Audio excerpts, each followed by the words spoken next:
अस्सलाम वालेकुम dear students, कैसे आप लोग। उम्मीद है आप लोग सब लोग खैरियत से होंगे। देखो, आज हम लोग कुछ ऐसा पढ़ेंगे जो दिल को बहुत ही छू लेने वाले है। आप लोग कविता पढ़ते हैं, है ना। कविता रहती है जो वो थोड़ी लंबी रहती है, बड़ी रहती है।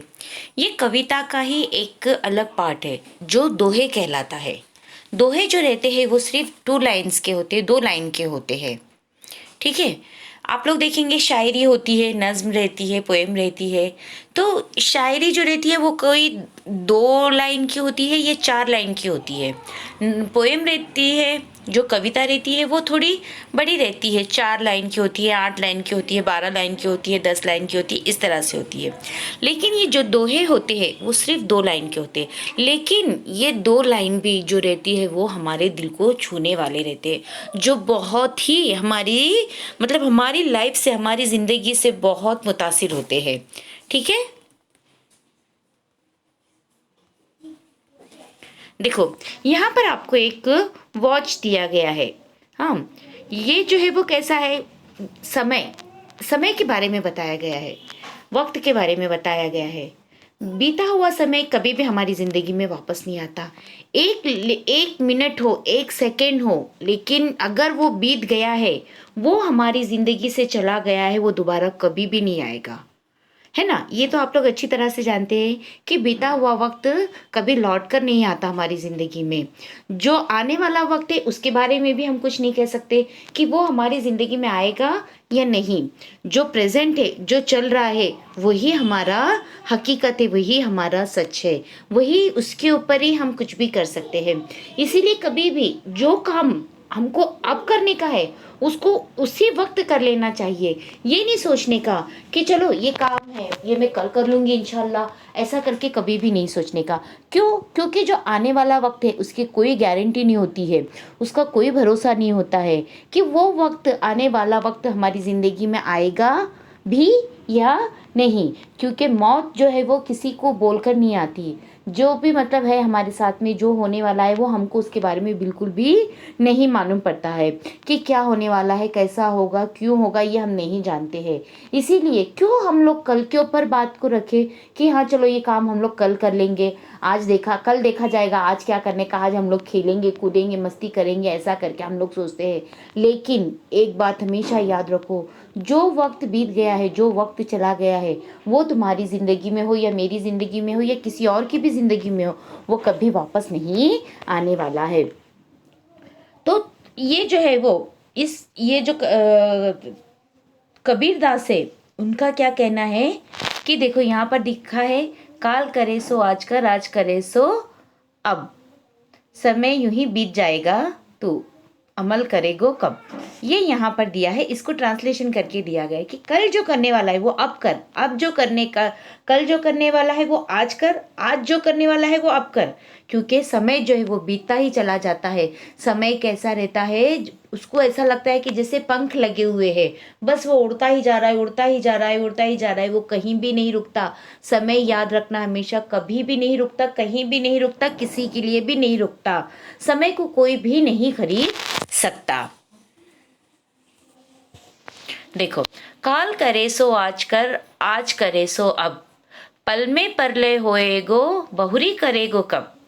यानी कबीरदास ने समय के महत्व का वर्णन करते हुए कहा है कि हमें जो काम, यानी समय का इम्पोर्टेंस, वक्त का इम्पोर्टेंस, टाइम की इम्पोर्टेंस दिखाते हुए हमको कबीरदास, तुलसी कबीरदास जो है वो क्या कहते हैं कि जो काम आप लोग कल करना चाहते हैं उसको आज करो, जो आज करना चाहते हैं उसको अभी कर दो। क्यों? क्योंकि समय का कोई भरोसा नहीं होता। समय एक बार हमारी जिंदगी से चला गया, वक्त एक बार हमारी जिंदगी से चला गया, वो कभी भी नहीं आएगा। और फिर अगर हमारा वक्त चला गया तब हमको पछताने के अलावा हमारे पास कुछ भी नहीं होगा। इसीलिए जो है वो अल्लाह ताला भी हमारे से, देखो आप लोग अच्छी तरह से जानते हैं कि अल्लाह ताला भी हमारे से क्या उम्मीद रखते हैं कि अगर खुदा ना खास्ता हमारे से कोई गलती हो गई है तो उसकी माफ़ी फ़ौरन मांग लो। कल का भरोसा मत रखो कि चलो अल्लाह से कल माफ़ी मांग लेंगे ये गलती की, लेकिन नहीं, क्योंकि मालूम नहीं मौत हमको इसकी मोहलत देगी या नहीं देगी। जो गलती हमसे हो गई है, जो गुनाह हमसे हो गया है, उसको जो है वो अल्लाह से फ़ौरन माफ़ी मांग लो। अगर जो अनजाने में हो जाते गलतियाँ जो रहती है वो अनजाने में होती है ना, हमारे से हम जानबूझ के नहीं करते हैं, लेकिन गलती को जो दोहराते जाते हैं वो अनजाने में नहीं होता, वो गलती नहीं होती, वो आप लोग जानबूझ के करते हो। और अल्लाह ताला जो है वो बहुत बड़ा है और अल्लाह हमारी हर गलतियों को माफ़ करता है। तो अल्लाह ताला यही चाहता है, हमारे से यही उम्मीद रखता है कि जो भी तुमसे जाने अनजाने में हो गई है गलती या गुनाह, उसकी माफ़ी मांग लो, मैं माफ़ करने वाला हूँ। लेकिन अगर आप लोग ऐसा सोचोगे कि चलो मैं कल माफ़ी मांग लूँगा अल्लाह से, तो वो वक्त हमारे पास आएगा या नहीं आएगा नहीं मालूम है। आज हमको नमाज पढ़ना है तो आज ही हमको नमाज पढ़ना है। ये नहीं सोचने का कि आज हम लोग ऐसे ही खेल लेंगे, कल इंशाल्लाह कल से हम लोग नमाज पढ़ेंगे। क्यों? क्योंकि कल का भरोसा नहीं है, कल कभी भी नहीं आएगा। जो काम हमको आज करना है वो आज ही करना है, जो आज करना है वो अभी करना है हमको, ठीक है। बुरा जो देखन में चला, बुरा न मिलिया कोई, जो दिल खोजा अपना, मुझसा बुरा न कोई।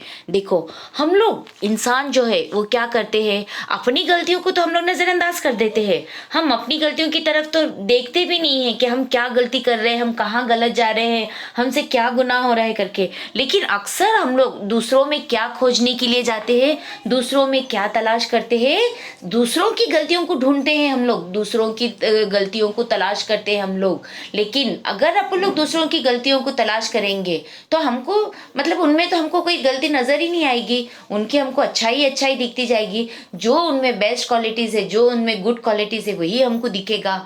तब क्या होगा, यानी ऐसा फिर हमको लगेगा कि हम ही सबसे ज्यादा बुरे इंसान हैं।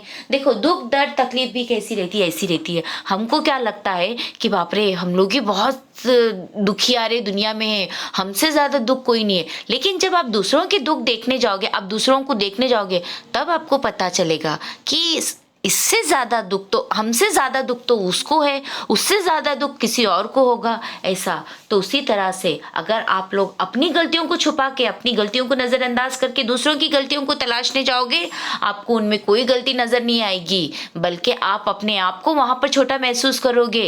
इसीलिए कभी भी दूसरों की खूबियों, अपनी इंसान, वही इंसान अच्छा होता है, वही इंसान सच्चा होता है जो दूसरों की खूबियों को और अपनी खामियों को, अपनी कमियों को जो देखे, वो इंसान सच्चा होता है, वही इंसान अच्छा होता है। जो दूसरों की अच्छाइयों को देखता है कि इसमें क्या अच्छी है, हाँ इसमें ये अच्छा है, इसमें वो अच्छा है, इसमें वो अच्छा है, वही इंसान सही होता। और तभी हम लोग, अगर आप दूसरों की अच्छाइयों को ढूंढोगे उसमें, तब आपको अपनी गलतियां नजर आएगी, अपनी बुराइयां नजर आएगी और आप उसको करेक्ट कर सकते हो, आप उसको सुधार सकते हो। अगर आप लोग दूसरों की अपनी बुराइयों को छोड़कर दूसरों की बुराइयां देखेंगे, तब आप अपनी जिंदगी में कभी भी अपनी बुराइयों को सुधार नहीं सकते, अपनी गलतियों को कभी आप लोग खत्म नहीं कर सकोगे, अपनी गलती को कभी करेक्ट नहीं करोगे आप लोग, ठीक है। कबीर कहते हैं कि जग में लोगों की बुराई देखने के लिए मैं गया, लेकिन कोई मुझे मिला ही नहीं। इसके बाद मैं अपना दिल ढूंढा, तब मुझे लगा कि मुझसे बुरा कोई नहीं होगा, क्योंकि मैं दूसरों की भलाई की जगह बुराई देखने गया था, है ना।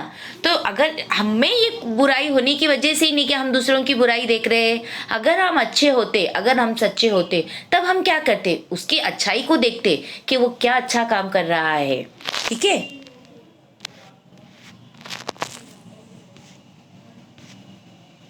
देखो यहाँ पर एक पेड़ है जो है वो क्या है, खजूर का पेड़ है। ये पेड़ बहुत लंबा होता है, बहुत ऊंचा होता है, और इसके जो खजूर के जो फल है वो कहाँ लगते हैं, बहुत ऊपर लगते हैं। और आम का पेड़ कैसा रहता है, नीचे रहता है, ज्यादा ऊंचा नहीं रहता है और एकदम घना छायेदार होता है, जिसके नीचे बहुत साया। आप लोग खजूर के पेड़ पे देखोगे कि वहां पर आपको कोई साया नजर नहीं आएगा, यानी आप लोग वहां पर अपने अपने आप को धूप से नहीं बचा सकेंगे। लेकिन अगर आप ऐसे छोटे आम के पेड़ है, नीम के पेड़ है, पीपल के पेड़ है, बरगद के पेड़ है, ऐसे पेड़ों को अगर आप जाओगे वहां पर, तो आपको दिखेगा वहां पर छाया नजर आएगी, आप लोग आराम से बैठ सकते हो, उसके फल तोड़ के खा सकते हो, आम के, अमरूद के, ऐसे सब। तो जो लोग, जो बड़ा होता है जो बड़ा जितने बड़ा होता है उसका जो कर्म होता है वो कैसा होता है, छोटा होता है। लेकिन जो जितना छोटा होता है उसका कर्म बड़ा होता है। तो इंसान का, मनुष्य का जो है वो कर्म बड़ा होना चाहिए, वो खुद नहीं बड़ा होना चाहिए। क्यों? क्योंकि जो इस इंसान का कर्म बड़ा होगा वो इंसान अच्छा होगा, वो दूसरों की मदद करेगा। इंसान वही अच्छा होता है, वही चीज़ काम आती है जो दूसरों की सहायता करती है, दूसरों को यूज़फुल होती है, दूसरों के काम आती है, वो चीज़ अच्छी होती है। जो चीज़ हमारे काम नहीं आती वो चीज़ बोलो कैसे अच्छी होगी अपने लिए? अच्छी रहती है वैसी चीज़? बिल्कुल भी अच्छी नहीं रहती।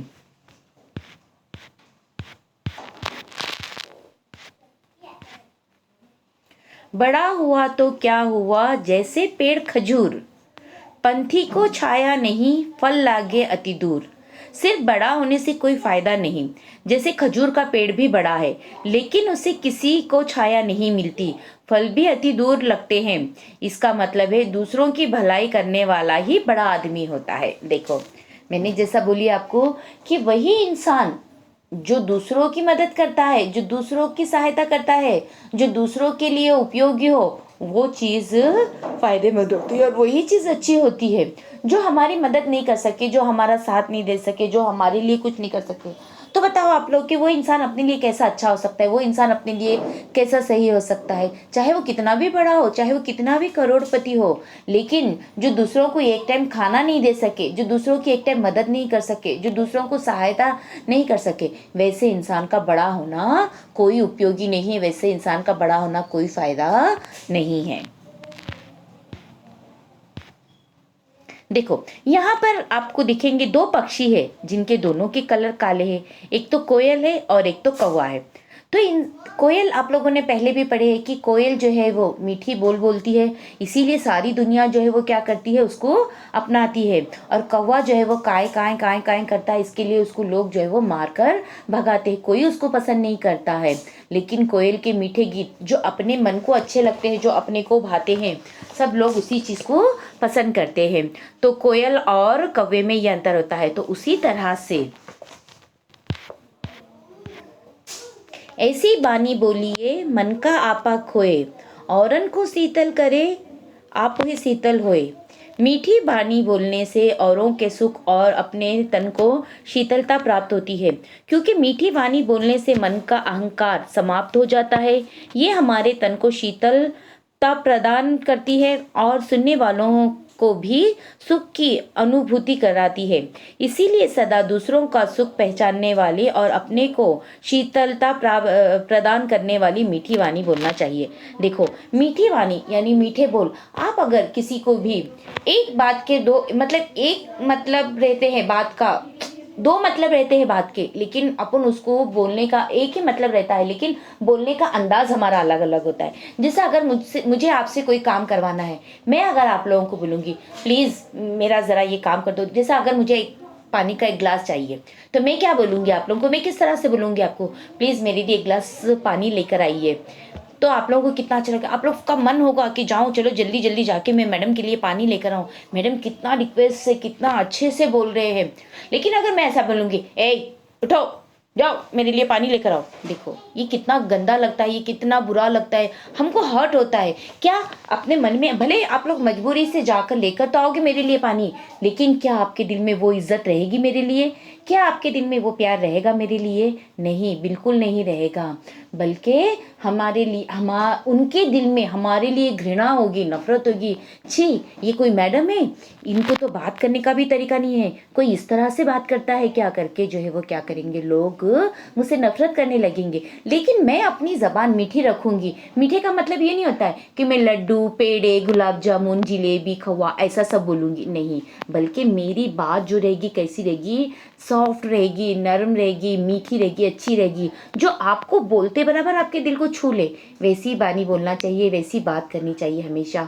आप लोग देखो, अगर आप लोग किसी को ऑर्डर करोगे वो काम आपका वो नहीं करेगा, लेकिन वही काम आप किसी से रिक्वेस्ट से करवाओ, देखो वो काम आपका ज़रूर हो जाएगा। समझे। तो हमेशा जो है वो अच्छे मीठे स्वर में बात करनी चाहिए, अच्छी तरह से बात करनी चाहिए, चाहे वो कोई भी हो। मतलब अपने आप को बड़ा बनाकर, दूसरों को छोटा बनाकर उसके साथ में बदतमीजी से कभी भी बात नहीं करना। क्यों? क्योंकि ये जो बदतमीजी है वो हमारे दिल में अहंकार पैदा करती है, यानी हमारे दिल में जो है वो घमंड पैदा करती है, और घमंडी जो है वो इंसान कभी भी अच्छा नहीं होता। मीठी जबान, मीठे लफ्ज, मीठे लोग ही अच्छे रहते हैं। समझ में आया आप लोगों को? देखिए ये कितने अच्छे, ये जो दोहे हैं वो कितने अच्छे हैं। तुलसीदास के जो विचार है वो बहुत ही अच्छे हैं। आप लोगों की अच्छी तरह से समझ में आ गया होगा। चलो, थैंक यू।